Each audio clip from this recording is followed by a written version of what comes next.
নমস্কাৰ ছাত্ৰ ছাত্ৰীসকল, তোমালোকক পুনৰ স্বাগতম জনাইছো মোৰ নতুন ভিডিঅ'টোলৈ। আজি আমি এক্সাৰসাইজ 14.1 ৰ কুৱেশ্যন 4টো কৰিম। কুৱেশ্যন 4টোত কি দিয়া আছে? কুৱেশ্যন 4টোত দিয়া আছে এখন চিকিৎসালয়ত এজন চিকিৎসকে 30 গৰাকী মহিলাক পৰীক্ষা কৰে আৰু প্ৰতি মিনিটত হৃদপিণ্ডৰ কম্পন সংখ্যা লিখি ৰাখে আৰু তলত দিয়া ধৰণে তালিকাবদ্ধ কৰে। গতিকে কৈছে এখন চিকিৎসালয়ৰ এজন চিকিৎসকে 30 গৰাকী মহিলাৰ যিটো হৃদপিণ্ডৰ যিটো কম্পন সেই সংখ্যাটো এই তোমালোকৰ তলত দিয়া থাকিব এনেকৈ তালিকাখন। সেই তালিকাখনত দিয়াৰ দৰে প্ৰশ্নত দিয়া আছে। তাৰপিছত কৈছে উপযুক্ত পদ্ধতি বাছনি কৰি মাধ্য উলিয়াব দিছে। গতিকে ইয়াৰ পৰা মাধ্য উলিয়াব দিছে উপযুক্ত পদ্ধতি ব্যৱহাৰ কৰি। গতিকে উপযুক্ত বুলি যেতিয়া দিয়া থাকে তেতিয়া যিকোনো তিনিটাৰ পদ্ধতিৰ পৰা যিকোনো এটা কৰিলেই হ'ল। প্ৰত্যক্ষ পদ্ধতিটো কৰিব পাৰা, তোমালোকে ধাপ বিচ্যুতি পদ্ধতিটো কৰিব পাৰা আৰু বিবেচিত মাধ্য পদ্ধতিটো কৰিব পাৰা। গতিকে এই তিনিটা পদ্ধতিৰ ভিতৰত যিটো সহজ পোৱা সেই তিনিটা পদ্ধতিৰ ভিতৰত যিকোনো এটা কৰিলেই হ'ল। গতিকে আহা আমি ভিডিঅ'টো আৰম্ভ কৰোঁ। গতিকে প্ৰশ্নটোত যে তালিকাখন যে এনেকৈ দিয়া থাকিব, সেই তালিকাখন তোমালোকে তলত এনচাৰ কৰাৰ সময়ত এনেকৈ ডাঙৰকৈ তালিকা পাতি ল'ব লাগিব। তালিকাখন পাতাৰ পিছত আমি এতিয়া চাব লাগিব কোনটো পদ্ধতিত কৰিম। গতিকে এনেকৈ দিয়াৰ পিছত প্ৰথমে আমি যিটো বাৰম্বাৰতা হয় সেই এফআইটো উলিয়াই ল'ব লাগিব। গতিকে য'তে সংখ্যা থাকে সেইটোৱে হ'ব এফআই। গতিকে সংখ্যা ইয়াতো আছে ইয়াতো আছে, কিন্তু ইয়াত সংখ্যা বুলি থকা এইবিলাক বস্তু এটা এটা গ্ৰুপত আছে। মানে 65ৰ পৰা 68 এটা গ্ৰুপ, 68ৰ পৰা 71 এটা গ্ৰুপ, 71ৰ পৰা 74 এটা গ্ৰুপ। গতিকে এইবিলাকত এটা গ্ৰুপত তথ্যবিলাক দিয়া আছে। গতিকে এইবিলাক বাৰম্বাৰতা কেতিয়াও হ'ব নোৱাৰে। বাৰম্বাৰতা সদায় অকলে থকা সংখ্যাবিলাক হয়, ছিংগল সংখ্যাবিলাক। গতিকে ইয়াত এনেকৈ আছে ছিংগল সংখ্যাবিলাক আছে, গতিকে এইটো হ'ব বাৰম্বাৰতা। গতিকে ইয়াতে আমি এফআই বুলি লিখি ল'ম। গতিকে বাৰম্বাৰতাখিনি পাই গ'লো। তাৰপিছত এতিয়া আমি চাব লাগিব কোনটো সূত্ৰত আমি কৰিব লাগিব। গতিকে এইটো তিনিটা সূত্ৰৰ ভিতৰত যিকোনো এটা কৰিলেই হ'ল, কিন্তু মানে তোমালোকে প্ৰথম যোনটো প্ৰত্যক্ষ পদ্ধতি সেইটোত কৰিব বিচাৰিবা, সেইটোত সহজ পাবা। কিন্তু এইটো যোনটো কুৱেশ্যন হয়, এনেকুৱা কুৱেশ্যনবিলাক মানে যোনটো তোমালোকৰ ধাপ বিচ্যুতি পদ্ধতি থাকে সেইটোত বেছি সহজ হয়। প্ৰত্যক্ষ পদ্ধতিটো বেছি টানহে হয়। মানে চালে প্ৰত্যক্ষ পদ্ধতি সহজ লাগে প্ৰত্যক্ষ পদ্ধতিটো, কিন্তু যেতিয়া কেলকুলেশ্যন কৰিব লাগে সেইটো মানে প্ৰত্যক্ষ পদ্ধতিটোত বেছি কেলকুলেশ্যন কৰিব লাগে। তাৰপিছত বিবেচিত মাধ্যটো তাতকৈ অলপ কম কৰিব লাগে, তাৰপিছত ধাপ বিচ্যুতিটোত একেবাৰে কম কেলকুলেশ্যন কৰিব লাগে। গতিকে এই কুৱেশ্যনটো আমি ধাপ বিচ্যুতি যোনটো পদ্ধতি সেই পদ্ধতিটোত কৰিম। গতিকে যোনটো ধাপ বিচ্যুতি পদ্ধতি সেই ধাপ বিচ্যুতি পদ্ধতিৰ সূত্ৰ হ'ল এইটো a plus sigma f i u i divided by sigma f i. গতিকে এই সূত্ৰটোত কৰিলে তোমালোকৰ যোনটো ধাপ বিচ্যুতি পদ্ধতি সেই ধাপ বিচ্যুতি পদ্ধতিৰ দ্বাৰা মাধ্য উলিয়াব পাৰিম। গতিকে ইয়াত এফআই বিলাক দিয়া আছে, তাৰপিছত আমি যিমানবিলাক এক্সআই আছে সেই এক্সআই বিলাক উলিয়াই ল'ম। ইয়াতে এক্সআই বুলি লিখিম। এক্সআই বিলাক হ'ব তোমাৰ যোনবিলাক এইবিলাক নিম্ন সীমা, এই বাওঁহাতে থকাবিলাক নিম্ন সীমা আৰু সোঁহাতে থকাবিলাক উচ্চ সীমা। গতিকে নিম্ন সীমা আৰু উচ্চ সীমা যোগ কৰি পেলাই 2ৰে হৰণ কৰিলে ওলাই যাব যিমানবিলাক এক্সআই সেইবিলাক ওলাই যাব। গতিকে প্ৰথমে আছে 65 আৰু 68, যদি এই দুটা প্লাছ কৰোঁ তেনেহ'লে হ'ব 133। 133টোক যদি 2ৰে হৰণ কৰোঁ তেতিয়া হ'ব 66.5। তাৰপিছত আছে 138 আৰু 71, তাৰপিছত আছে তোমালোকৰ 68 আৰু 71। গতিকে 68 পাতিম আৰু 71 এইকেইটাক যদি যোগ কৰোঁ তেতিয়া হ'ব 139। 139টোক যদি আমি 2ৰে হৰণ কৰোঁ তেতিয়াহ'লে এইটো হ'ব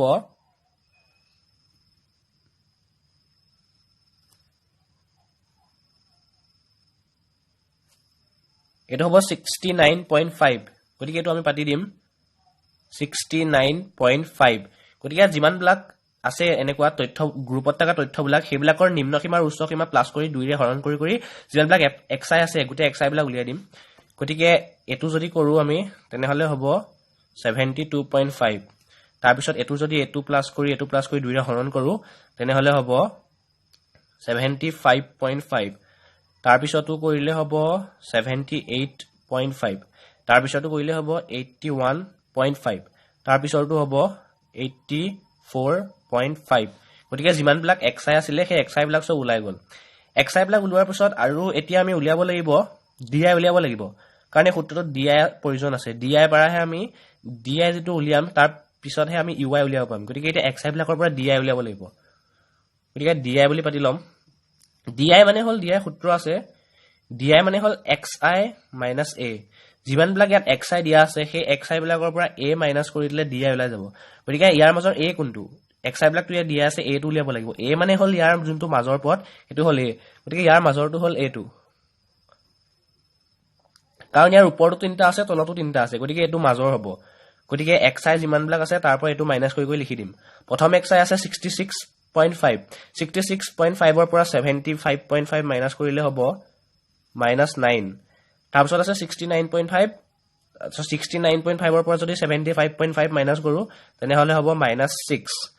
তাৰপিছত আছে 72.5 72.5 ৰ পৰা 75.5 যদি মাইনাছ কৰো তেনেহলে হ'ব -3 তাৰপিছত 75.5 তাৰ পৰা 75.5 মাইনাছ কৰিলে 0 হ'ব তাৰপিছত আছে 78.5 78.5 ৰ পৰা 75.5 মাইনাছ কৰিলে হ'ব 3 তাৰপিছত 81.5 তাৰ পৰা এইটো মাইনাছ কৰিলে হ'ব 6 তাৰপিছত আছে 84.5 তাৰ পৰা যদি এইটো মাইনাছ কৰো তেনেহলে হ'ব 9 গতিকে xi বিলাকৰ পৰা মাইনাছ কৰি গোটেই di ওলাই গ'ল গতিকে ইয়াৰ পৰা এইবিলাক মাইনাছ কৰিবলৈ এটা সহজ নিয়মত মাইনাছ কৰিব পাৰা সেইটো মই দেখুৱাই দিছো ইয়াত আছে 66.5 ৰ পৰা এইটো মাইনাছ কৰিব লাগে গতিকে এটোৰ পৰা এটো সহজ নিয়ম এটাটো মাইনাছ কৰিব পাৰি তেনে মই পাতি লও 66.5 তাৰপিছত আছে 75.5 গতিকে ইয়াৰ পৰা এটো মাইনাছ কৰিবলৈ যদি আমি এই 0.5 গিটা আছে এইগিটা যদি নাই বুলি ধৰো যদি এইগিটা কেনসেল কৰি দিও তেনেহলে থাকিব 66 থাকিব আৰু 75 থাকিব গতিকে 66 ৰ পৰা 75 মাইনাছ কৰি দিলে তেতিয়া -9 ডাইৰেক্ট ওলাই যাব গতিকে এটো মাইনাছ কৰাৰ সময়ত -5 গিটা যদি বাদ দি পেলাই মাইনাছ কৰা তেনেহলে সহজ হ'ব মানে -5 গিটা থাকি পেলাই কৰিব পাৰা একেটাই ওলাব কিন্তু যদি -5 গিটা পিছত নাথাকে তেনেহলে সহজ হ'ব গতিকে -5 যিমান আছে -5 গিটা নাই বুলি ধৰি পেলাই মাইনাছ কৰিলে সহজ হ'ব গতিকে di গোটেই গিটা ওলাই গ'ল তাৰপিছত সূত্ৰত আছে fi উলিওৱা হৈ গ'ল সত এতিয়া ui উলিয়াব লাগিব গতিকে di বিলাকৰ পৰা ui উলিয়াই দিম ui উলিওৱাৰ সূত্ৰ আছে ui উলিওৱাৰ সূত্ৰটো হ'ল di divided by h গতিকে যিমান বিলাক di আছে সেইবিলাক যদি আমি h ৰে যদি ডিভাইড কৰি দিও তেনেহলে ui বিলাক ওলাই যাব গতিকে di বিলাক দিয়া আছে ইয়াত এতিয়া h কোনটো h মানে হ'ল ইয়া যোনবিলাক তথ্যবিলাক থাকিব সেই তথ্যবিলাকৰ মাজৰ যোনটো পাৰ্থক্য ডিফাৰেন্স হেতুৱে হ'ব h গতিকে ইয়াৰ মাজৰ ডিফাৰেন্স হ'ব 3 কাৰণ এটো আছে 68 আৰু এটো আছে 65 গতিকে 68 ৰ পৰা 65 মাইনাছ কৰিলে হ'ব 3 আৰু 71 আছে 71 ৰ পৰা যদি 68 মাইনাছ কৰো তেনেহলে হ'ব 3 গতিকে ইয়াৰ মাজৰ পাৰ্থক্যবিলাক হ'ল 3 গতিকে আমি h পাই গলো 3 গতিকে এটা di বিলাকৰ পৰা h 3 পাই গলো লিখি লম h = 3 গতিকে এতিয়া 3 ৰে হৰণ কৰি লিখি দিও প্ৰথম দিয়া আছে -9 -9 টোক যদি আমি 3 ৰে হৰণ কৰো তেনে হ'ব -3 -6 ক যদি 3 ৰে হৰণ কৰো হ'ব -2 গতিকে মাইনাস গিটা দিব নাপাহৰিবা ইয়াত মাইনাস আছে গতিকে মাইনাস কৰিলে মাইনাস গিটাল বহিয়ে যাব তাৰ পিছত আছে 3 আছে 3 টোক 3 ৰে ডিভাইড কৰিলে হ'ব -1 সো 0 আছে 0 ক যি সংখ্যাৰে ডিভাইড নকৰা এনসাৰটো সদায় 0 হ'ব তাৰ পিছত আছে 3 ক 3 ৰে হৰণ কৰিলে হ'ব 1 6 ক 3 ৰে হৰণ কৰিলে হ'ব 2 9 ক 3 ৰে হৰণ কৰিলে হ'ব 3 গতিকে যিমান বিলাক di আছিল সেই di বিলাকক আমি h = 3 পাইছিলো 3 ৰে হৰণ কৰি গোটেই বিলাক ui উলিয়াই দিলো ui উলিয়াৰ পাছত সূত্ৰত কি কৈছে আৰু সূত্ৰটোত কৈছে fi মানে হ'ল fi * ui গতিকে fi বিলাক উলিওৱা আছে ui বিলাক উলিয়ালো গতিকে fi আৰু ui ইনটু কৰি লিখি দিম গতিকে এটা fi ui বুলি লিখি লও সো যিমান বিলাক fi আছে আৰু যিমান বিলাক ui আছে গোটেই বিলাক ইনটু কৰি দিম প্ৰথম fi আছে 2 তাৰ পিছত ui আছে -3 গতিকে 2 আৰু -3 ইনটু কৰিলে হ'ব -6 তাৰ পিছত fi আছে 4 ui আছে -2 এই দুটা ইনটু কৰিলে হ'ব -8 তাৰ পিছত fi আছে 3 ui আছে -1 এটো ইনটু কৰিলে হ'ব -3 তাৰপিছত আছে fi আছে 8 তাৰপিছত ui আছে 0 গতিকে 8 ক 0 ৰে যি সংখ্যাকে ইনটু নকৰো এটো 0 হ'ব তাৰ পিছত fi আছে 7 ui আছে 1 7 আৰু 1 ইনটু কৰিলে হ'ব 7 তাৰ পিছত এই মাজৰ দুটা বাদ দিয়া xi আৰু di বাদ দিয়া তাৰ পিছত ইয়াত যিমান fi আৰু ui আছে গতিকে এটা ইনটু কৰি দিম তাৰ পিছত fi আছে 4 তাৰ পিছত ui আছে 2 গতিকে 4 আৰু 2 ইনটু কৰিলে হ'ব 8 তাৰ পিছত fi আছে 2 তাৰপিছত ui আছে 3 গতিকে 3 আৰু 2 ইনটু কৰিলে হ'ব 6 গতিকে fi ui গোটেই বিলাক উলিয়াই হৈ গ'ল এতিয়া সূত্ৰত বহাই দিলে হৈ যাব কিন্তু তাৰ আগতে আমি সিগমা fi ui আৰু সিগমা fi উলিয়াব লাগিব সিগমা fi ui মানে হ'ল যিমান বিলাক fi ui আছে গোটেই বিলাকৰ যোগফল ইয়াত প্ৰতিটো এটা fi ui এটো fi ui এটো fi ui গোটেই বিলাক যিমান বিলাক fi ui আছে গোটেই বিলাক যোগ কৰি দিম গতিকে ইয়াতে সিগমা fi ui পাতিলম ইকুৱেল এই গোটেই বিলাকৰ যোগফলটো লিখি দিম গতিকে যোগ কৰিবলৈ হলে প্ৰথমে মাইনাসত থকা কিটা যোগ কৰিব লাগিব তাৰ পিছত প্লাসত থকা কিটা যোগ কৰিব লাগিব মাইনাসত থকা কিটা যোগ কৰো যদি তেনে -6 -8 -3 এইকিটা যোগ কৰিলে হ'ব 8 9 10 11 11 6 হ'ব 17 গতিকে এই মাইনাসৰ কিটা যোগ কৰি পালো আমি -17 তাৰ পিছত প্লাসৰ কিটা আছে 7 8 আৰু 6 গতিকে তাৰপিছত প্লাছৰ কেইটা আছে 7 8 আৰু 6 গতিকে এইকেইটা যদি প্লাছ কৰো 8 6 হ'ব 8 9 11 12 14 14 7 যদি যোগ কৰো তেনেহলে হ'ব 21 গতিকে প্লাছৰ কেইটা যোগ কৰি পালো 21 মাইনাছৰ কেইটা যোগ কৰি পাইছিলো -17 প্লাছৰ কেইটা যোগ কৰি পালো 21 গতিকে এইকেইটা যদি এটা মাইনাছ কৰি দিও তেনেহলে পাই যাম 4 কাৰণ ডাঙৰটো আগত প্লাছ আছে গতিকে এটো প্লাছত হ'ব 4 পাই গলো গতিকে এইকেইটা যোগ কৰি পেলাই আমি sigma fi ui 4 পাই গলো গতিকে sigma fi ui আমি লিখি দিম ইয়াতে লিখি দিম 4 গতিকে sigma fi ui গোটেইবিলাক যোগ কৰি আমি 4 পাই গলো তাৰ পিছত আছে sigma fi গতিকে ইয়াত যিমানবিলাক fi আছে গোটেইবিলাক যোগ কৰি দিম তাৰ পিছত আমি ইয়াতে লিখি লম sigma fi ইকুৱেল টু ইয়াত যিমানবিলাক আছে সেই গোটেইবিলাক যোগ কৰি পেলাই লিখি দিম গতিকে fi বিলাক যদি আমি যোগ কৰো তেনেহলে আমি sigma fi পাই যাম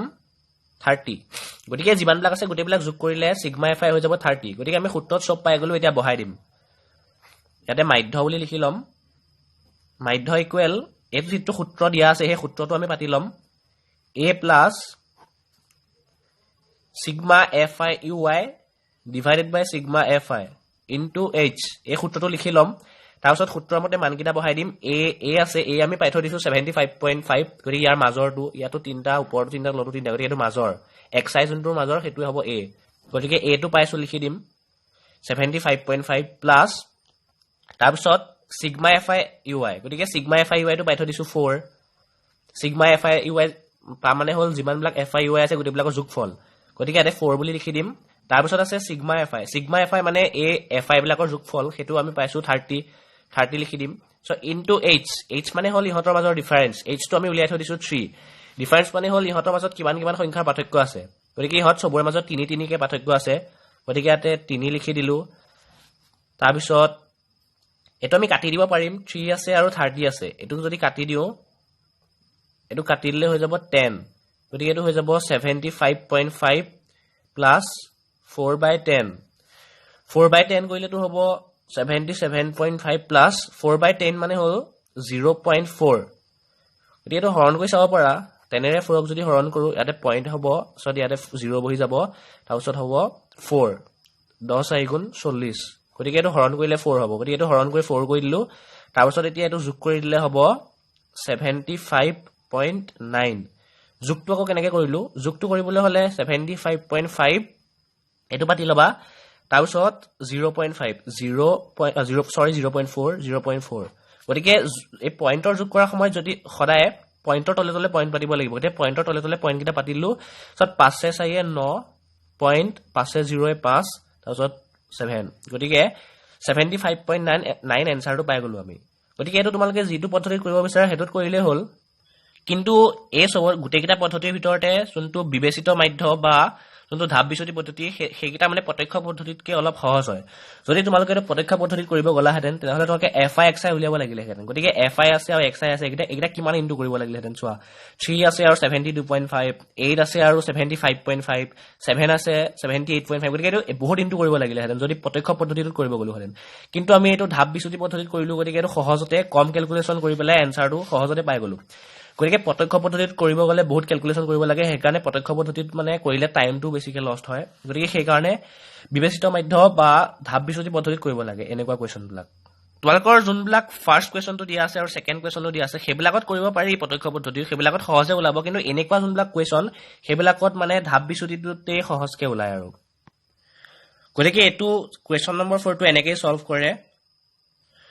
গতিকে যদি তোমালোকে ভিডিওটো ভাল পালা তেনেহলে ভিডিওটো লাইক কৰিবা আৰু চেনেলটো সাবস্ক্ৰাইব কৰিব নাপাহৰিবা ধন্যবাদ